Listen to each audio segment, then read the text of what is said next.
Salam alaikum, marhaban bikum في حلقة جديدة من برنامج تيجيني Talk. Bonsoir, bienvenue dans cette nouvelle émission Tijini Talk. Ce soir, on va essayer de comprendre ce qui s'est passé à Bruxelles. Donc, au début, il y avait une place à la condamnation, bien sûr, à l'émotion, à la solidarité avec les victimes. D'ailleurs, c'est avec les familles des victimes, bien sûr, et l'expression d'une solidarité nationale par rapport à ce qui s'est passé. Et encore une fois, on présente nos condoléances aux familles des victimes et notre condamnation ferme par rapport à ce qui s'est passé et notre ferme combat contre le terrorisme, l'extrémisme qui s'exprime modestement par les émissions qu'on a consacrées déjà avant les attentats, qu'on a consacrées pendant les attentats et qu'on continuera à consacrer pour dénoncer cette barbarie, mais également pour essayer de comprendre, parce que la meilleure façon de combattre ce nouveau fléau de terrorisme, de terreur mondiale, c'est essayer de comprendre les causes pour mieux le combattre. Et d'ailleurs, c'est dans ce cadre-là que ce soir, j'ai un invité, c'est Mohamed Saoud, qui est politologue, chercheur doctoral sur le radicalisme et l'extrémisme religieux à la faculté de droit de Tanger. C'est Saoud, salam alaikum. Wa alaikum salam. Merci Siti Gini de m'avoir invité. Je voudrais également profiter de l'occasion pour exprimer ma solidarité entière avec les familles des victimes, mais avec tous les Bruxellois, d'une manière générale. Bien entendu, je condamne également fermement ce genre d'actes horribles et barbares, d'autant plus que nous sommes également Bruxellois, donc nous condamnons tous les actes de terrorisme dans le monde entier, mais ici ça nous a touché beaucoup plus particulièrement parce que ça aurait pu occasionner des dégâts au-delà des victimes, à des victimes qu'on connaît. D'ailleurs, c'est des victimes qu'on connaît. Donc, ce sont des voisins, ce sont des amis qui ont été victimes, qui ont été blessés également. Je compatis à leur douleur. Et d'ailleurs, à l'aéroport, j'y étais 12 heures avant. Donc j'aurais pu être parmi les victimes également. À Malbec, dans le métro, ma fille, c'est un métro qu'elle prend tous les jours. Elle revient de l'école, elle aurait pu être parmi les victimes également. Donc on comprend beaucoup plus particulièrement la douleur des victimes. Et donc c'est encore plus pénible pour nous, pour essayer de décortiquer, d'essayer de comprendre le pourquoi et pourquoi des Belges, c'est vrai, qui sont d'origine étrangère, mais ce sont des Belges avant tout qui sont ici.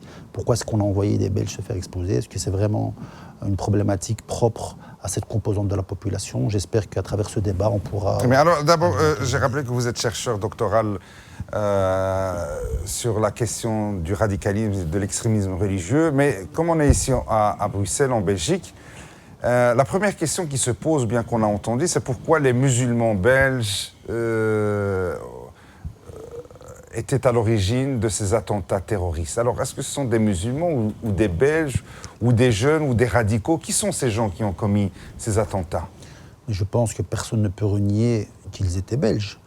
Personne ne peut renier non plus qu'ils étaient musulmans. Mais pourquoi cela spécialement? La seule chose que je peux vous dire, c'est qu'aujourd'hui, l'organisation non gouvernementale, l'ONG État islamique, elle a plus de 50 000 combattants venant de 80 pays dans le monde entier. Donc c'est très facile pour elle d'envoyer des combattants qui sont blonds aux yeux bleus. Pour elle, c'est très facile, il n'y a pas de souci par rapport à ça. Pourquoi vous l'avez appelée organisation non gouvernementale? Je n'ai pas compris. Parce que c'est non gouvernemental. Elle se prétend comme étant être un État, qui est l'État islamique, et ce n'est pas du tout un État. Pour l'instant, j'espère pour longtemps, ce n'est pas un État. Donc c'est une organisation non gouvernementale. Elle n'a pas de gouvernement, en tout cas officiel, même si elle prétend qu'elle est un État. Et donc pour elle, c'est facile d'envoyer des combattants qui sont différents de la composante locale, mais ce n'est pas son objectif. Bien sûr, l'objectif officiel par rapport aux attentats, elle dit comme quoi la Belgique participe à des combats dans son territoire, ce qu'elle considère comme son territoire, et donc c'est une riposte pour elle, donc, dans sa vision des choses. Donc c'est ce qu'elle dit officiellement, mais officieusement, c'est pas du tout ça. Officieusement, l'objectif, c'est de semer la terreur et la zizanie dans la société belge. C'est d'essayer de... Et de la société occidentale de manière générale? De manière générale, oui, quand ils commettent des attentats ailleurs, bien entendu, mais ce qui nous intéresse ici aujourd'hui, c'est ce qui s'est passé ici en Belgique et à Bruxelles, et pourquoi ce sont des Belges d'origine étrangère qui se sont fait exploser. C'est intéressant de le savoir, parce que, comme je vous ai dit tout à l'heure, à part envoyer un Australien se faire exploser, qui aurait été très facile pour eux aussi. Ils auraient pu aussi commettre des attentats avec des bombes télécommandées. Aujourd'hui, c'est quelque chose de très facile, mais ce n'est pas ce qu'ils recherchent. Justement, eux, ce qu'ils recherchent, c'est qu'il y ait la peur. Ils veulent instaurer la peur dans la communauté, dans la population belge, dans la population bruxelloise. Ils veulent que cette coexistence, que ce désir de vivre ensemble ne soit plus là. Ils veulent que le voisin ait peur de l'autre voisin, qu'on stigmatise son interlocuteur. Quand on est dans le métro, la personne qui est en face de lui, on en a peur. Il veut créer en fait le clash entre la société belge et sa composante minoritaire, la communauté musulmane. C'est ce qu'il cherche? Oui, bien entendu. L'objectif, c'est le chaos. L'objectif, c'est la stigmatisation, parce que les extrêmes s'alimentent l'un l'autre. Et d'ailleurs, je suis un petit peu déçu de ce que j'ai vu hier à Bruxelles. Et pour moi, Daesh a déjà gagné une partie, en tout cas, de son combat. C'est-à-dire, qu'est-ce que vous avez vu?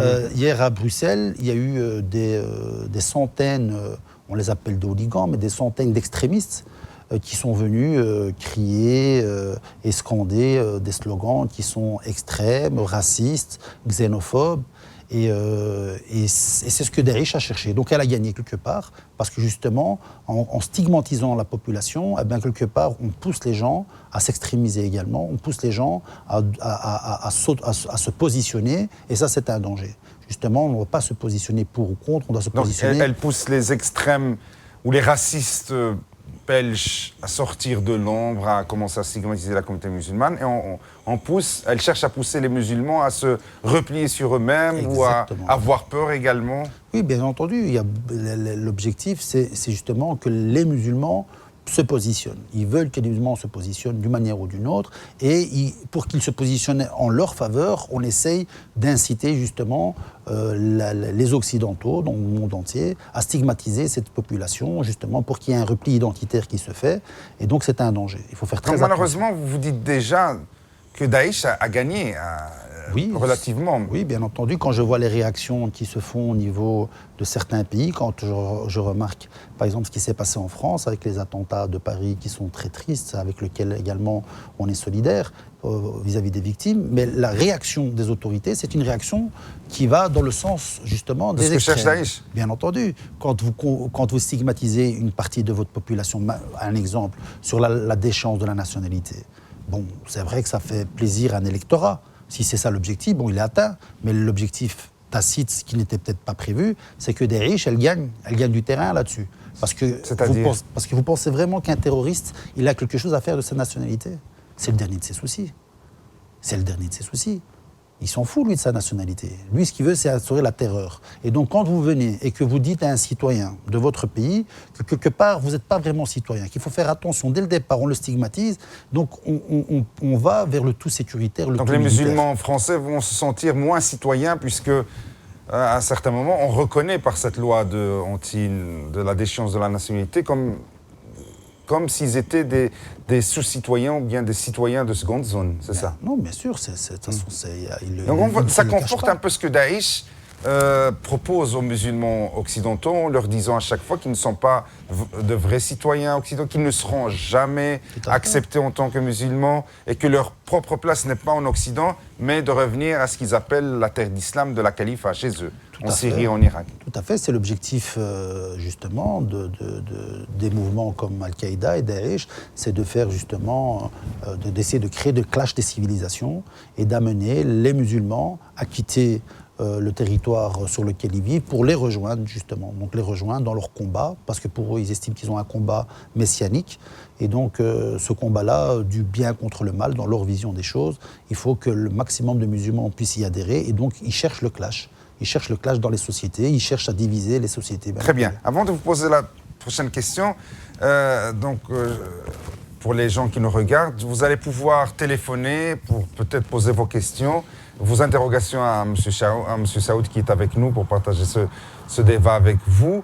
Donc, essayez d'être un petit peu patient. Je crois que dans un quart d'heure, plus ou moins, on va essayer d'ouvrir la ligne pour vous écouter et pour peut-être trouver des réponses plus ou moins... Parce que ce n'est pas évident de vous donner des réponses de ce qui malheureusement est passé, parce que tout est relatif dans cette problématique. Alors la première question qui j'imagine tout le monde se pose cette question, mais malheureusement, on n'a pas une seule réponse et je ne pense pas qu'on aura une réponse définitive dans ce débat de ce soir. C'est pourquoi ces jeunes arrivent à être doctrinés facilement pour commettre cette terreur dans leur propre ville, où ils sont nés, où ils ont grandi.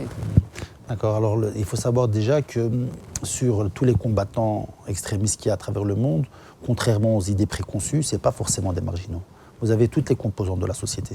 Vous avez des ingénieurs, vous avez des docteurs. Donc c'est vraiment un problème beaucoup plus complexe qu'un problème socio-économique. Parce qu'on présente ces jeunes comme des délinquants, des petits criminels qui se sont radicalisés dernièrement et très vite. C'est ce que je disais tout à l'heure. L'objectif, c'est d'envoyer ces jeunes pour se faire exploser là où ils sont.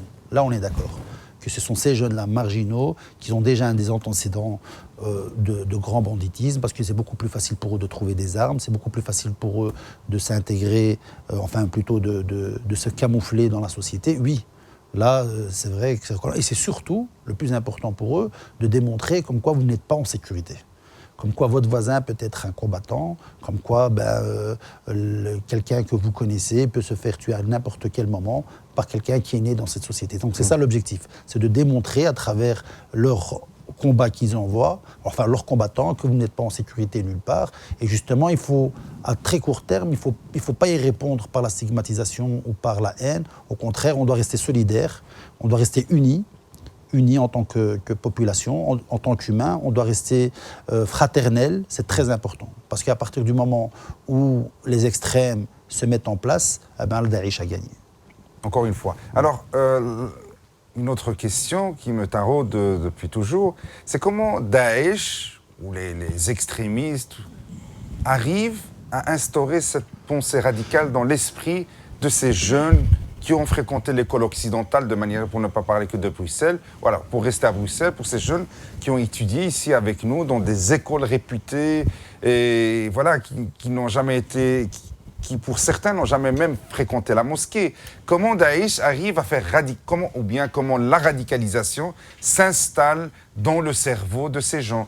Et très vite, je le répète, il y a des jeunes qui sont radicalisés en quelques semaines. Tout à fait. Donc il faut savoir que quand on essaie de décortiquer les raisons ou les causes de ces mouvements radicaux à travers le monde, on peut essayer de trouver des causes qui sont communes à la communauté musulmane, mais sur lesquelles les moyens qu'utilisent Daesh, ce sont des moyens différents. Alors je m'explique. Une partie de la communauté musulmane se sent dénigrée, humiliée. Une partie de la communauté musulmane estime comme quoi le monde musulman, c'est un monde qui est chaotique et dont l'esprit chaotique a été instauré et initié par les Occidentaux. Je peux vous rappeler la guerre d'Irak qui a été effectuée par Bush. Oui, mais c'est d'abord Saddam Hussein qui a envahi le Koweït. Oui, tout à fait, mais je vous donne l'esprit sur lequel se positionne Daesh. Ils pensent qu'ils ont le monopole, justement, de la solution pour redorer la dignité des musulmans. Il y a aussi la question du conflit israélo-palestinien. Alors, il y a le conflit qui alimente cette... Qui est un des moteurs également d'alimentation. Parce que personne ne peut dénigrer, en tout cas dans le monde musulman, on ne peut dénier plutôt le fait qu'il y a 2 poids 2 mesures dans le Moyen-Orient. C'est clair. Donc un musulman, il sait comme quoi le Palestinien aujourd'hui, il n'a pas un État, il n'a toujours pas de pays qui le compte escompté, et que malheureusement aujourd'hui, les Occidentaux... Est-ce que c'est ça qui justifie ça ne justifie pas, mais par contre, ça alimente. Donc la radicalisation, elle est multiple.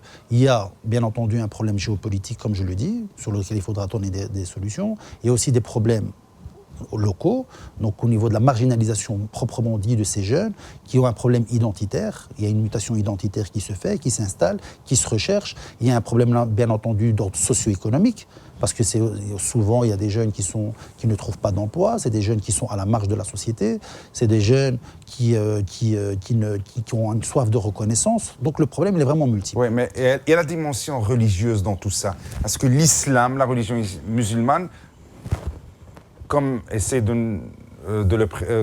certains de le présenter, est-ce que la religion musulmane ne porte pas en elle-même les germes qui favorisent cette radicalisation, cette terreur ? Personnellement, je ne le pense pas. Beaucoup de chercheurs le pensent. Personnellement, non, parce que quand vous voyez une partie de ces radicaux, c'est des gens qui ne parlent même pas l'arabe. c'est des gens qui ne pratiquaient pas la religion. Et comme vous avez dit tout à l'heure, c'est vraiment en quelques mois, ça a été très vite. Donc ils n'ont pas cette source religieuse ou cette capacité intellectuelle suffisante pour décortiquer le bien du mal. Mais alors pourquoi donc, du jour au lendemain, ils deviennent de fervents daéchiens, on va dire? Donc c'est ce que je disais. Il faut d'abord se remettre dans le contexte. Aujourd'hui, nous vivons dans un monde qui s'est mondialisé, où les technologies sont présentes, les technologies de communication qui n'existaient pas à l'époque. Donc aujourd'hui, on peut très facilement dialoguer très très vite. On peut facilement accéder à de l'information ou de la désinformation. Et donc aujourd'hui, ces jeunes pensent pouvoir se retrouver tout seuls à travers leur propre phénomène de recherche. Et une fois qu'ils sont rentrés dans ce phénomène de recherche, ça peut aller très très vite.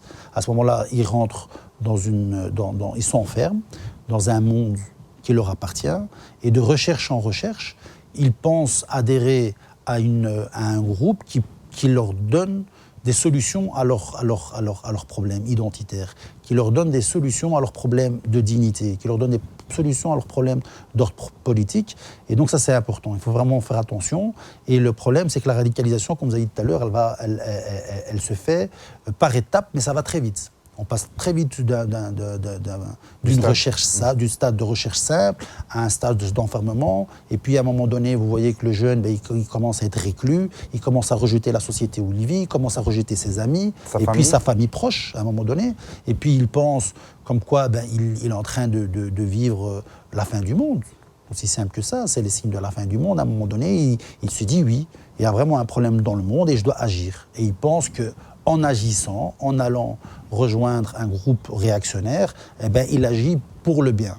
Donc dans son point de vue, il pense que c'est un justicier et qu'il est là pour établir la justice à travers le monde, alors que, comme je disais tout à l'heure, le monopole de la frustration, ce n'est pas le monopole d'extrémistes. On peut très bien essayer de comprendre le pourquoi, mais on ne peut pas adhérer aux moyens qu'ils utilisent. Donc on peut être frustré, essayer de comprendre pourquoi il y a de l'injustice au niveau international et il y a d'autres moyens pour lutter contre cette injustice, comme les moyens politiques, les moyens légaux bien sûr, mais pas nécessairement de passer à l'acte et d'adhérer à une secte terroriste radicale. Pourquoi vous avez parlé de signes de la fin du monde ? Alors, à travers mes recherches, j'ai remarqué que la fin du monde était un élément essentiel, peut-être pas de radicalisation, pas du tout, parce que la radicalisation, il y a d'autres facteurs, mais peut-être le déclencheur qui fait qu'ils vont participer au combat. Donc le déclencheur qui fait qu'une fois qu'ils sont en phase de radicalisation avancée, ils se disent, bon, je dois y aller, je dois participer. Et ceci ne vient pas de mon analyse personnelle, elle vient même des textes religieux sur lesquels, par exemple, Daesh se base. Il faut savoir que Daesh, son magazine principal, c'est Dabir. Alors Dabir, qu'est-ce que c'est que Dabir ? C'est une ville qui se trouve sur le fleuve de l'Oronte en Syrie, et dans les textes religieux islamiques, c'est là où il y aura les combats de la fin du monde. Donc c'est là où il y aura le combat final entre le bien et le mal. Et donc pour eux, ils estiment qu'ils sont déjà enfin je parle pour l'organisation de l'État islamique, ils pensent qu'ils y sont déjà. Ils pensent qu'ils sont déjà dans les territoires qu'on appelle Shem, donc qui est un territoire très important dans le monde islamique. Et pour eux, ils pensent qu'aujourd'hui, nous sommes dans le combat de la fin du monde et qu'il faut choisir. Et donc, quand vous êtes en phase de radicalisation avancée, à un moment donné, vous dites « oui, je dois faire mon choix ». Est-ce que réellement, les signes de la fin des temps sont là ? Malheureusement, même les plus modérés disent que oui. Donc, il faudra vraiment vérifier, revoir, parce que si c'est vrai, il y a vraiment un problème. Alors, il faut vraiment choisir. Et si c'est pas vrai, il faut le dire. Le problème, c'est qu'aujourd'hui, tout porte à croire, tout va dans le sens que nous vivons des moments chaotiques à travers le monde. Et ce n'est pas que le fait des scientifiques ou de la science-fiction. Aujourd'hui, même les politiques le disent. D'une manière tacite, on alimente cet esprit messianique de la fin du monde. Quand vous voyez par exemple la COP21 qui s'est déroulée à Paris, les chefs d'État du monde entier étaient là et c'était un climat de peur qui s'est installé parce qu'on nous a prédit la fin du monde climatique. On nous a dit, écoutez, dans 20 ans, si on ne réagit pas, c'est la fin du monde qu'on connaît. Et donc, en dehors même des théologiens messianiques, en dehors même de cette mouvance de science-fiction que l'on vit tous les jours, il y a même le côté scientifique des choses qui nous font peur. Et donc, quelque part, ce jeune qui n'a pas les outils nécessaires pour décortiquer réellement ce qui se passe à travers le monde, peut-être que pour lui, il pense qu'il y est dedans, qu'il est dans... Donc Daesh essaie de faire comprendre, ça c'est un élément nouveau, j'imagine que je viens d'entendre pour la première fois. Donc Daesh essaie de faire comprendre à ses adeptes que les musulmans vivent l'époque de la fin du monde et essaie peut-être de leur démontrer à travers des signes, des éléments qu'ils trouvent dans la littérature de la pensée islamique. Hein. Parce que dans cette littérature, il y a à boire et à manger, bien sûr, on en reparlera. Donc, elle essaie de leur faire comprendre qu'ils vivent la fin du monde et que ces jeunes, qui sont dans une phase de radicalisation avancée, ils doivent choisir. Ils doivent participer au combat. Participer au combat, ou bien doivent choisir le bien ou le mal. Exactement. Soit de faire partie du bien contre le mal, ou bien, s'ils ne font rien, qu'ils vont rester avec le mal et finir avec ce monde dans le camp du mal, ce qui ne serait pas bien pour un bon musulman, entre guillemets, selon eux. Donc ça, Mais comment vous avez découvert ça? Comment vous avez...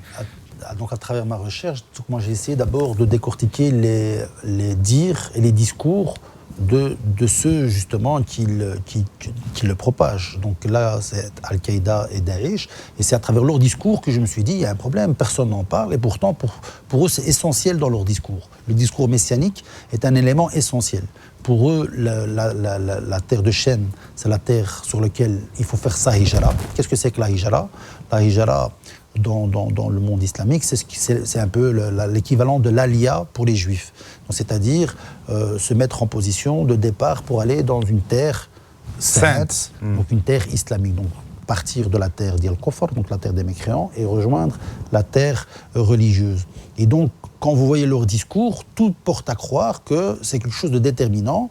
Alors, au-delà même de leur discours, aujourd'hui, vous avez des applications qui sont très facilement vérifiables. N'importe quel téléspectateur peut le faire aujourd'hui sur Google. Aujourd'hui, par exemple, Google AdWords qui permet de vérifier chaque mot, combien de fois il a été recherché à travers le moteur de recherche. Alors quand vous vérifiez par exemple ce qui s'est passé au mois de novembre de l'année dernière, enfin des attentats à Paris, 2015, vous remarquez comme quoi quand vous mettez attentat de Paris, vous avez plus ou moins 600 000 recherches. Et en parallèle, l'équivalent pour Daesh et l'équivalent pour le califat.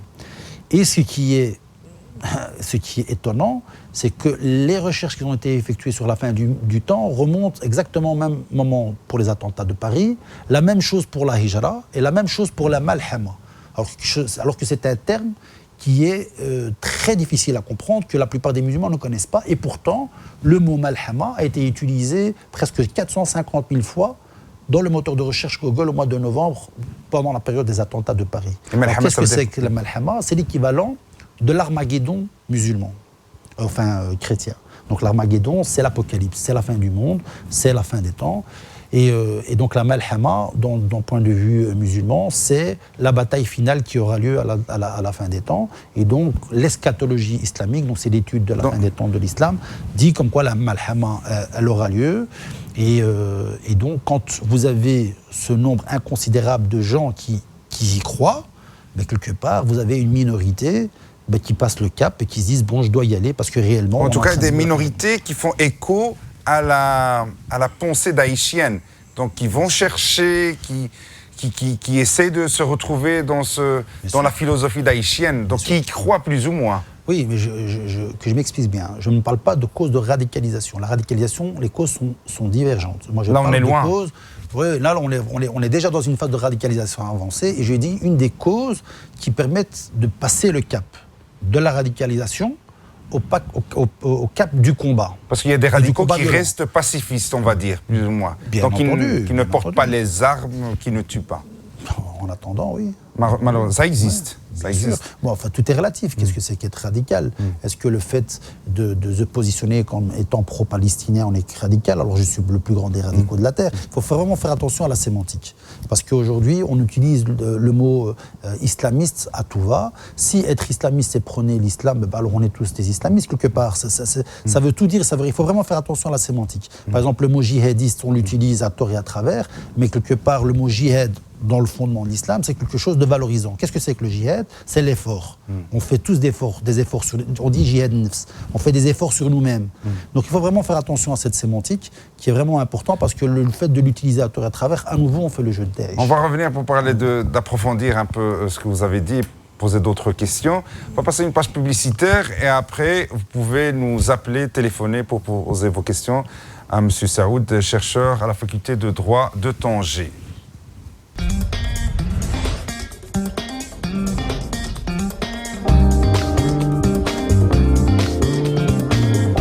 Bienvenue, marhaban bikoum, à nouveau avec notre invité, c'est Mohamed Saoud, politologue, chercheur, doctorant à la faculté de droit de Tanger au Maroc. On parlait un peu, on essayait de comprendre un peu ce qui s'est passé à Bruxelles. Je crois qu'on a une première communication. Allô? Oui, allô? Oui, salam alaikum. Alaikum salam, c'est Hafid Titou. Oui, c'est Hafid, comment vous allez? En ces temps, moi je vais bien, alhamdoulilah, mais en ces temps, on est toujours, bien évidemment, on est un petit peu triste de voir tout ce qui se passe un petit peu sur la planète, que ce soit ici à Bruxelles, que ce soit un petit peu partout. Voilà, on est un petit peu triste et on voudrait apporter notre Hafid Titou, je rappelle, c'est un grand artiste belgo-marocain, comédien, qui a participé à plusieurs réalisations cinématographiques. Il y a qu'à Hafid, tout modestement, c'est pas l'occasion de parler de vous, mais j'essaie de vous présenter. Absolument, non, mais absolument, oui, bien sûr. Mais alors, je vous écoute, je veux entendre pourquoi je vous ai présenté, c'est peut-être pour avoir l'avis d'un artiste belgo-marocain sur ce qui s'est passé. Oui, alors, ce qui s'est passé, ça, on ne va pas refaire le monde, ça c'est clair. Bien sûr, ou bien si vous avez une question directement, si Saoud. Je ne sais pas si j'ai une question directement, mais je pense que le monde maghrébin, pour ne citer que le monde maghrébin, est excité qu'aujourd'hui, les acteurs, on a un devoir qui est important, qui est un devoir de réserve par rapport à la pédagogie, par rapport à l'éducation, et que par notre présence, par les films qu'on peut faire, on peut aussi éduquer humblement ce qui se passe. Et ce que nous avons à l'intérieur de notre communauté, on n'a personne qui est représentatif de l'image du héros. Alors le souci que nous avons, c'est qu'on a énormément de frustration qui s'installent justement à l'intérieur de ces jeunes de quartier qui n'ont pas de représentants, de gens qui pourraient se projeter à travers eux. Donc c'est souvent des brimades, que ce soit dans des caricatures ou dans des films. Souvent, moi personnellement, j'ai refusé, en 2015, j'ai refusé 5 rôles où j'avais un rôle de converti, de personnes assez violentes par rapport à l'islam, par rapport à d'autres choses. Et malheureusement, nous autres, à l'intérieur de notre communauté, on est prêts à accepter n'importe quel rôle pour pouvoir paraître, pour pouvoir être, pour pouvoir essayer d'être comédien. On a plus besoin de reconnaissance qu'on n'a pas souvent au sein même des foyers ou dans notre communauté. Donc on va accepter un peu tout et n'importe quoi. Donc des rôles de terroristes, des rôles de choses comme ça. À l'instar... Pour conforter l'idée que la société a de ces jeunes belgo-marocains, belgo-maghrébins, belgo-musulmans, ce que vous voulez. Oui, bah écoutez, moi déjà, j'ai pas le physique d'un maghrébin, j'ai peut-être le moteur d'un maghrébin, mais j'ai pas le physique d'un maghrébin. Souvent, autour de moi, dans des dîners, dans des salons feutrés, j'entends souvent des choses qui sont assez déplaisantes concernant la communauté. Ça, c'est une réalité. Je peux discuter avec des bac plus 15, avec certains ministres ou avec des gens qui ont un coefficient intellectuel, je dirais, qui est quand même assez élevé par rapport à la communauté. On en reviendra toujours que l'arabe, ça restera toujours quelqu'un d'assez violent. Ça revient souvent. Et d'accord. Ça, c'est dû certainement, encore une fois, à surtout que l'islam est vraiment, pour moi, à mon humble avis, d'après ce que je connais de l'islam, c'est vraiment quelque chose de non violent, mais c'est certainement peut-être au comportement que nous avons mutuellement. Tant qu'on ne s'aimera pas nous-mêmes, on ne pourra pas aimer les autres, malheureusement, et ça va créer des dérives. Et tous ces jeunes qui se trouvent complètement désœuvrés, ils ont le sentiment d'exister à travers le lavage de cerveau qu'on peut leur faire et de faire n'importe quoi après. Hafid, oui. Je crois que le message est passé, on aura l'occasion d'en parler. Avec grand et plaisir. d'approfondir. Merci, c'est Hafid Titou, l'artiste belgo-marocain qui nous a appelé en direct. C'est vrai. Alors, est-ce que c'est vrai que parce qu'il y a du racisme ou il y a des préjugés, ça justifie que des jeunes se radicalisent et commettent des attentats terroristes? Non, rien ne peut justifier des attentats. Qu'on soit bien clair là-dessus. Mais on peut essayer de comprendre les mécanismes qui les y amènent. Et c'est vrai que ce qu'a dit Hafid, parmi les mécanismes de radicalisation qui alimentent en tout cas la radicalisation, il y a l'exclusion.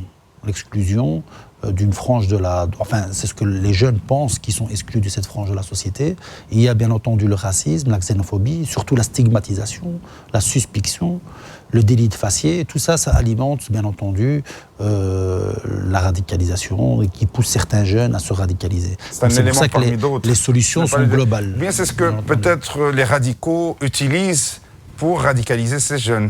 Oui, parmi les solutions, enfin ce qu'ils proposent dans Micragement, justement, c'est de leur donner une reconnaissance qu'ils n'ont pas dans la société dans laquelle ils vivent. Mais bon, il faut relativiser. On parle vraiment d'une minorité de la société. Moi, je profite de l'occasion pour remercier, au contraire, ce que la Belgique a fait de nous. On ne doit pas voir que le côté à moitié vide du verre, il faut voir aussi le côté plein du verre. Et il faut savoir que la justice sociale en Belgique, elle a fonctionné, malgré les dérapages qu'on connaît. Aujourd'hui, nous avons des composantes de la diaspora marocaine, par exemple, qui sont des hommes d'affaires aguerris, qui sont intégrés dans la société économique. Nous avons d'autres qui sont intégrés au niveau politique, d'autres au niveau de la justice, au niveau militaire. Donc je pense que tout n'a pas été mal fait. Il faut aussi être reconnaissant de ce que la société nous a donné. Mais bon, malheureusement, il y aura toujours des failles et il faut toujours continuer à les améliorer. Et cette problème de stigmatisation, de racisme, de xénophobie, elle n'est pas complètement éradiquée. Alors l'image du musulman, c'est une image ternie, c'est une mauvaise image. Aujourd'hui dans le monde, Hafid l'a rappelé, aujourd'hui quand on présente dans les médias l'homme arabe surtout, le musulman, c'est généralement dans des termes négatifs. Ça n'aide pas non plus à... Non, ça n'aide pas, mais bon, il faut faire attention aux amalgames. Hein. Il faut savoir que la première victime du terrorisme, c'est le musulman, à travers le monde, contrairement à ce qu'on pense. C'est la première victime. Il faut faire attention aussi de ne pas pointer du doigt, par exemple, le réseau des mosquées. Souvent, on dit comme quoi, dans les mosquées, il y a un embrigadement qui se fait, alors que ce n'est pas du tout le cas. Au contraire, aujourd'hui, les mosquées, elles jouent un rôle de prévention. Et heureusement qu'il y a des gens qui sont dans ces mosquées-là pour faire de la prévention et de la veille. Donc il faut vraiment faire attention. À un certain moment, il y avait aussi un discours radical où il y a des prêches suspectes et radicales. Bien entendu. Bien entendu. C'est pour ça que j'ai dit qu'il ne faut pas généraliser. Il ne faut vraiment pas généraliser, il faut faire attention aux généralités, parce que c'est ce qui justement alimente l'extrémisme. Il faut vraiment faire attention à ça. Alors, une autre question par rapport aux réseaux sociaux et cette nouvelle technologie de l'information, de la communication qui a explosé dans le monde. Aujourd'hui, on trouve facilement des vidéos sur YouTube de Daesh, des sites internet qui parlent qui présentent les bienfaits de la société daéchienne terroriste. Comment ça se fait que des grandes sociétés comme par exemple Google, YouTube et Twitter ne nettoient pas leur réseau et permettent malheureusement cette diffusion de cette littérature et de ces productions cinématographiques daéchiennes? Alors, c'est un grand débat que vous envoyez là. Alors là, il faut vraiment faire attention, parce que justement, quelles sont les solutions à proposer pour déradicaliser une frange de cette société, et quelle est la solution à apporter pour combattre le terrorisme? Est-ce que c'est une solution du tout sécuritaire, du tout militaire? Est-ce qu'il faut réduire les libertés individuelles des citoyens? Il faut faire attention avec ça. Moi, je ne pense pas que la solution, elle est de réduire la liberté d'expression sur Internet ou de réduire ce que vous dites, cette propagande. Il faut faire de l'anti-propagande. Il faut venir avec des éléments concrets sur l'histoire de l'islam, sur la théologie islamique, sur le vivre ensemble. Ça, on va revenir sur le travail peut-être que les musulmans doivent eux-mêmes faire. Entre autres. Voilà, entre eux. Mais pour revenir un peu sur comment lutter contre ce phénomène radical et contre ces terroristes, le combat il est multiple sur plusieurs fronts. D'abord sur ce front des médias de la communication, parce que vous me l'avez dit tout à l'heure, il y a des jeunes qui s'auto-radicalisent maintenant. Bien sûr. En rentrant avec leur propre tablette et leur propre PC. Ils sont dans un monde à eux, enfermés sur eux-mêmes. mais ils ont accès malheureusement à ces vidéos, à cette littérature extrémiste. Bien sûr. Comment lutter contre ça? Parce que, voilà. Ils ont accès, c'est pas parce qu'ils ont accès que demain on va interdire l'usage de l'ordinateur ou du téléphone. Oui, mais il y a des sites qui sont pro-Daesh. Il y a des vidéos qui sont, qui font l'apologie du terrorisme. Pourquoi on les laisse circuler? Non, attendez, il faut faire la différence entre des sites qui font l'apologie du terrorisme et des actes terroristes qu'il faut interdire, bien entendu, et des sites sur lesquels vous allez pour essayer de vous chercher, vous découvrir, d'essayer de comprendre, et qui, de cheminement en cheminement, vous aident à vous radicaliser. Donc il faut faire la part des choses. Et puis qui on est, nous, pour dire ce site est bon? Alors je ne parle pas de l'apologie du terrorisme.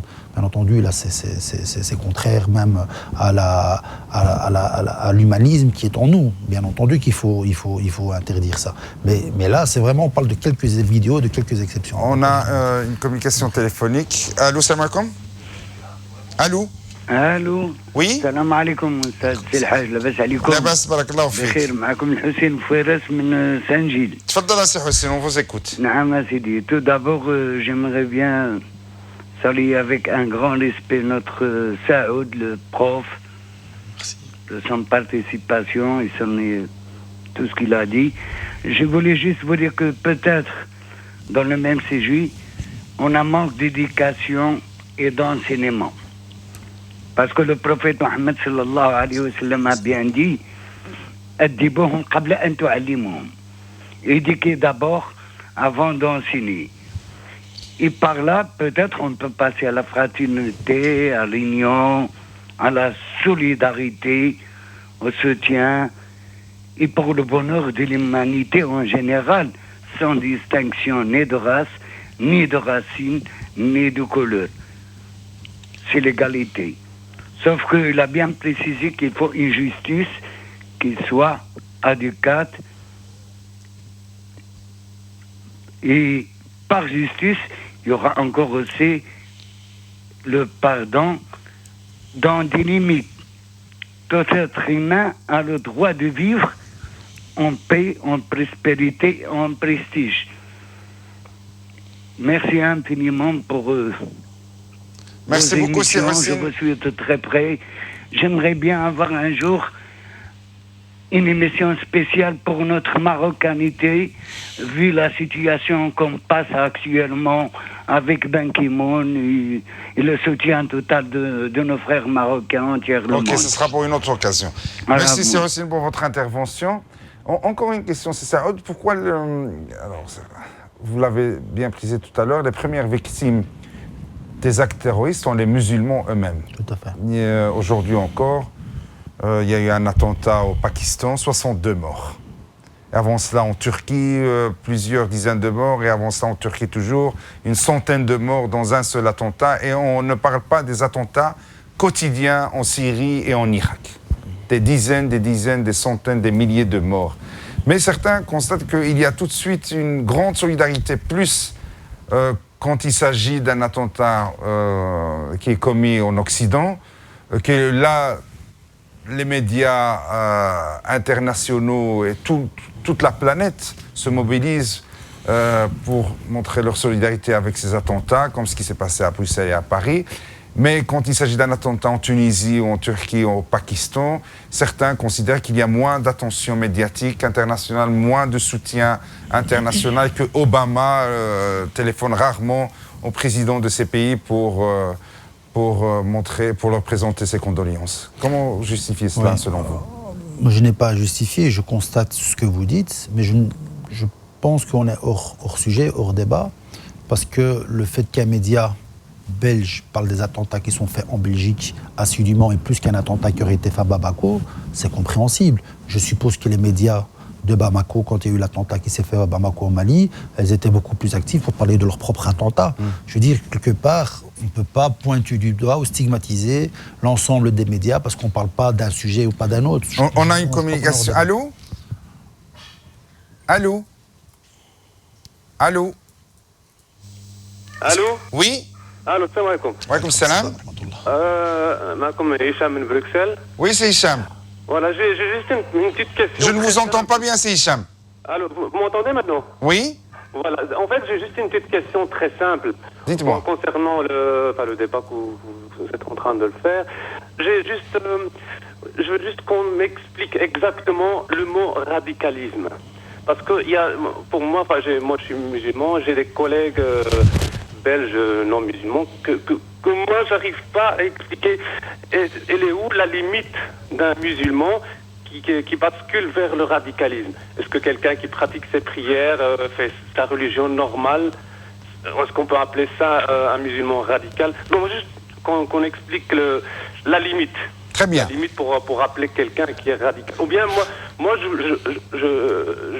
je suggère qu'on appelle pas un musulman radical, mais un sectaire, tout simplement, parce que ces gens-là, ils ont rien à voir avec la religion musulmane. Donc c'est juste le mot radical. Moi, je veux savoir la limite. Ok, merci Hicham. Merci à vous. Oui. Merci. Alors, qu'est-ce que être radical? Alors écoutez, c'est une très bonne question. C'est ce que je vous disais tout à l'heure. Il faut vraiment faire attention à la sémantique qu'on utilise dans ce genre de débat. Comme je vous disais tout à l'heure, il y a encore plus grave que le radicalisme, c'est l'islamisme. Est-ce qu'on est christianisme? Le christianisme, est-ce que le christianisme est péjoratif? Est-ce que le judaïsme est péjoratif? Alors que quand on utilise le mot islamisme, d'office, on stigmatise une communauté qui est la communauté de l'islam.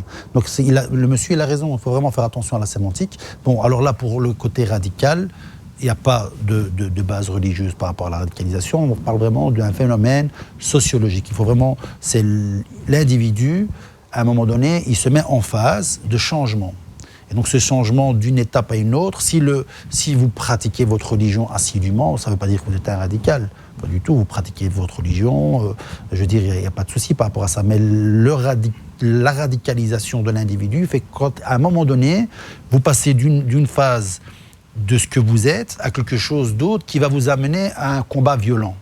Alors, la question qu'il a posée, qui était très judicieuse, c'est quel est le critère qui dit aujourd'hui vous l'êtes ou vous ne l'êtes pas? Il n'y a pas de critère objectif. Ce sont des critères subjectifs. Il faut savoir que la radicalisation... Un fuseau d'éléments qui pourraient nous amener... C'est des fuseaux d'éléments qui vous amènent, mais qui sont dangereux. Par exemple, quelqu'un qui croit qu'il détient la vérité absolue. Bien entendu, donc c'est justement ça, c'est à nouveau quand on est en phase poussée, c'est quand on adhère au totalitarisme. Quand on adhère à cette philosophie du totalitarisme, qu'est-ce que j'entends par totalitarisme? C'est quand on veut imposer sa vision de la religion ou sa vision du vivre ensemble. Et vouloir l'imposer. Bien sûr, mais ce n'est pas que le cas de Daesh. Attention, il faut faire attention. Le totalitarisme, il existe en Arabie Saoudite, il existe en Iran. C'est imposer sa vision de la société. Et il existe en France, pour faire un peu l'équilibre. Quand vous venez avec un débat laïque et vous imposez à vos citoyens de porter tel ou tel vêtement, je ne dis pas que je suis pour ou contre, mais le fait de me l'imposer, c'est un débat totalitaire. Il faut faire attention des extrêmes. D'accord. On a une autre communication. Allô? Oui, bonjour monsieur. Bonsoir madame.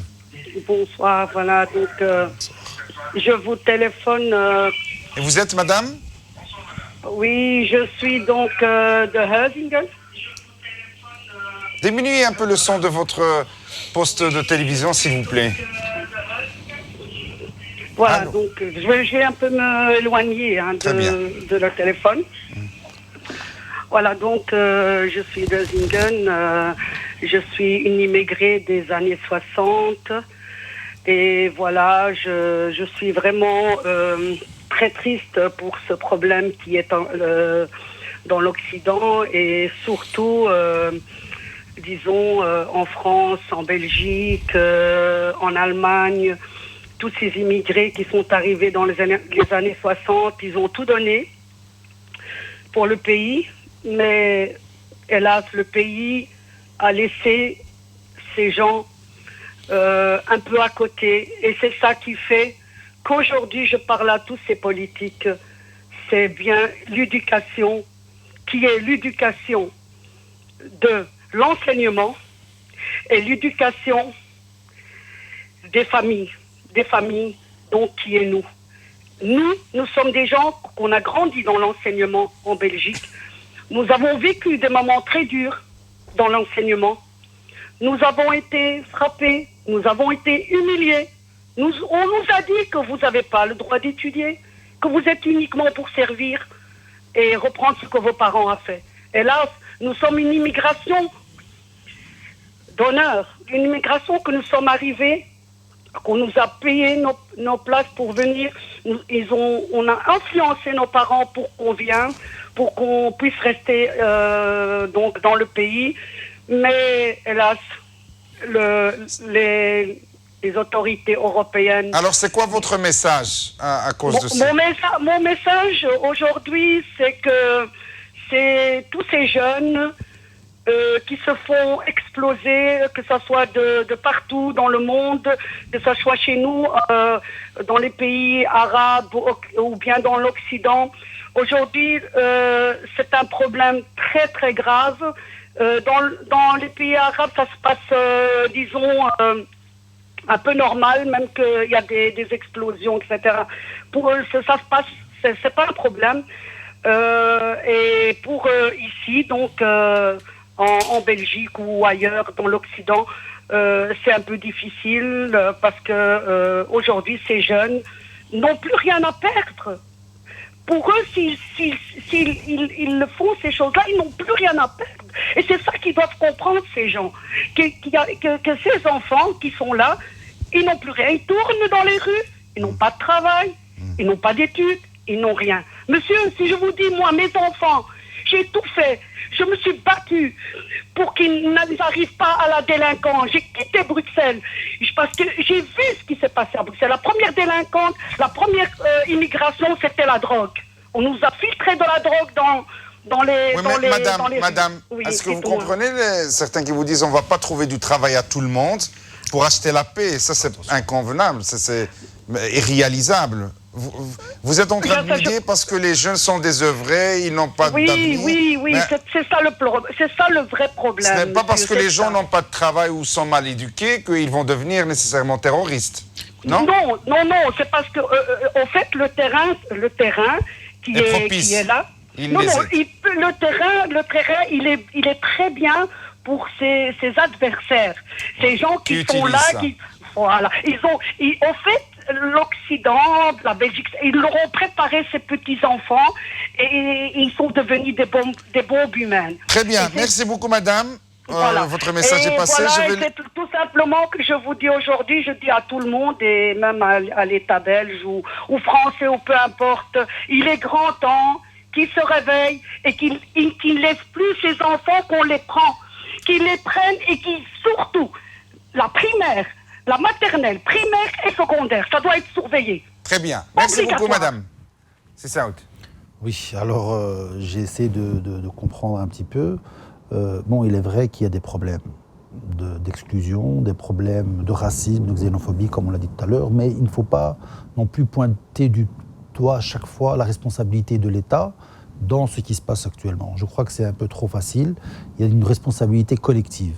La responsabilité, elle est en nous, en tant que parents, elle est bien entendu au niveau de l'éducation, elle est au niveau de la société, elle est peut-être aussi au niveau politique et certainement.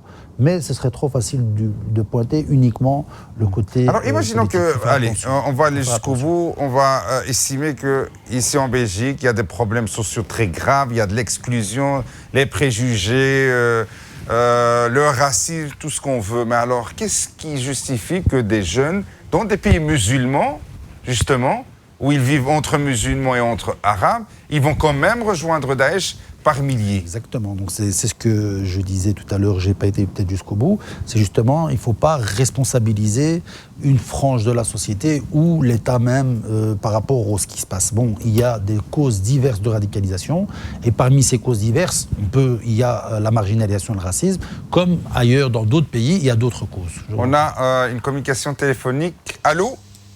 Et allô? Salam alaikum. Alaikum salam. Je vous écoute. À qui ai-je l'honneur? Mohamed Moufouri. Oui, c'est Mohamed. Je vous écoute. Voilà. En fait, je voudrais... les attentats de Bruxelles, en fait, ce qu'il y a, c'est... Il faut pas faire des amalgames. Bon, moi, je suis belgo-marocain. Je suis content d'être en Belgique et tout ça. Mais les gens qui ont fait ça, c'est vraiment odieux. Et c'est l'humain qu'on attaque. C'est vraiment l'humanité. Et alors, moi, je dois dire aussi que le politique, il doit aussi se mettre en question. C'est le politique qui doit se mettre en question. On vote pour des politiciens pour trouver des lois, pour trouver tout ce qui est juste. et pas de faire de l'injustice. Alors, les attentats à l'aéroport, on peut rentrer comme on veut. Il faut plus de sécurité, mais ça ne va pas empêcher les terroristes de faire n'importe quoi. Ça, vous avez tout à fait raison. J'avais juste ouvert une parenthèse. On aura l'occasion de parler ici aussi des dysfonctionnements des services de sécurité belges, parce que l'exemple de l'aéroport, il est flagrant. Comment on a laissé cet aéroport ouvert à n'importe qui pour rentrer, sortir comme il veut? Ça, c'est une erreur, une faute que malheureusement pour l'instant les médias belges essayent de ne pas en parler pour diverses raisons. Mais je crois qu'il faut dire aussi les choses qui ne vont pas. Hein. Tout à fait, parce que bon, moi je voyage comme voilà. Moi je voyage comme pas mal. Je voyage par exemple, il y a certains pays où vraiment avant de rentrer à l'aéroport, il y a vraiment un check-in qui se fait à l'extérieur de l'aéroport. Et ici, quand même, l'aéroport c'est quand même un aéroport international. Tout le monde peut rentrer comme dans un moulin. Je crois qu'il faut mettre plus de sécurité. Et comme ça, bon, voilà. Mais ça ne va pas empêcher... oui, mais quand même, ça va dissuader. C'est la moindre... Il faut prendre des précautions. Ce que l'État belge n'a pas pris, malheureusement. Exactement. Oui, exactement, M. Tijini. Mais un fou. Mais voilà. Exactement, oui. Merci, Mohamed de Forêt. Merci. Merci. C'est Saoud, on va bientôt clôturer cette émission. Malheureusement, en 1 heure, on ne peut pas tout dire, mais... Selon vous, comment on peut lutter maintenant contre ce... C'est trop vague comme question. Mais bon, quelques éléments de réponse. Quelques éléments. Donc, je vous ai dit tout à l'heure qu'il y avait des causes globaux et il faut des solutions globales. Quand je dis global, c'est bien entendu des solutions militaires et sécuritaires, mais pas que militaires et sécuritaires, parce que ça ne va pas résoudre le problème. Il faut des solutions au niveau national. Donc, comme il a dit, monsieur, il faut que les politiques se mettent en marche pour essayer de trouver des solutions beaucoup améliorées pour l'égalité des chances, une vraie égalité des chances entre tous les citoyens de la population belge. Aussi, inculquer le civisme. Il y a quelqu'un qui l'a dit tout à l'heure, c'est très important aussi, quitte à réinstaurer le service militaire obligatoire, pourquoi pas, pour apprendre à vivre ensemble et pour inculquer le civisme à la société. Comme a dit la dame, il faut des solutions académiques dès la jeune enfance. Il faut une inclusion économique de cette jeunesse, les former, les encourager, leur donner de la reconnaissance. Il faut un encadrement religieux, travailler avec les pays d'origine, contrairement à ce qu'on croit. Les pays d'origine ont quelque chose de très important à apporter pour renforcer l'identité de ces jeunes. Mais quel islam? De l'Arabie Saoudite, du Maroc, de l'Égypte? Non, il faut donner le choix. Il y a tout un problème. Il faut donner le choix aux citoyens de choisir ce en quoi il croit. Si pour lui, l'islam malikite du Maroc, il se sent bien avec, et c'est l'islam de ses ancêtres, très bien. Pourquoi lui imposer un autre islam? Aujourd'hui, on essaie d'imposer. Il ne faut pas imposer, il faut encadrer. Il faut encadrer et il faut travailler justement avec des pays comme le Maroc qui ont démontré le bienfait justement de leur politique d'encadrement religieux. Et donc il y a d'autres solutions également au niveau international. Il faut faire attention. Donc j'ai dit tout à l'heure qu'il faut des solutions globales. Il faut revoir complètement la politique internationale des États occidentaux surtout. Il faut faire très attention quand on envoie nos troupes sur des terres étrangères, surtout des terres musulmanes, parce que ça alimente à nouveau le radicalisme. Il faut faire très attention à ça. Je ne dis pas qu'il ne faut pas combattre. Oui, il faut combattre, mais il faut faire attention en envoyant aussi des avions et causer des dégâts collatéraux, indirectement, vous alimentez le radicalisme. Donc il faut vraiment faire attention aux réactions justement des autorités qu'on voyait. Et s'y préparer surtout, s'y préparer et prendre... C'est un combat de longue haleine. Ce ne sera pas un combat qui va être résolu. Mohamed Saoud, on aurait aimé continuer avec vous cette émission. Il y a beaucoup de choses à dire qu'on n'a pas dit malheureusement parce qu'en 1 heure, on ne peut pas faire le tour de ce phénomène de terreur mondiale qui menace la vie notre vie de tous les jours. Ce qui s'est passé à Bruxelles, à l'aéroport et à la station métro à Molenbeek, qui a fait des victimes, peut arriver à n'importe qui d'entre nous, d'entre nous deux déjà, parce qu'on est à Bruxelles et on fréquente, et qui menace tout le monde. Alors, on aura l'occasion peut-être de parler de dysfonctionnement de l'appareil sécuritaire belge, qui malheureusement n'a pas été au niveau. est à la hauteur selon plusieurs observateurs et de professionnels qui travaillent dans le domaine de la sécurité et de la prévention. Le manque de réactivité après l'attentat de l'aéroport et de ne pas arrêter tout de suite les métros, et ça a aussi été pointé du doigt comme un dysfonctionnement, une lacune grave qui a causé l'attentat de Malbec. On aura l'occasion de parler de tout ça. D'ici là, je vous dis, salam, merci encore, c'est Saoud. Je vous en prie. Moi, j'espère juste qu'on va éviter les amalgames, et j'encourage vivement toutes les composantes de la population à s'unir et être solidaires dans cette douleur. Et ne pas tomber dans le piège de Daesh qui veut justement causer cette fracture. De la stigmatisation et de la fracture sociale. Parce qu'on est tous concernés par le terrorisme, on doit tous lutter contre le terrorisme, musulman et non musulman, belge et non belge, parce que ce n'est que comme ça qu'on peut venir au bout de la pensée, de l'idéologie et de cet pseudo-État daéchien. Assalam. Merci beaucoup.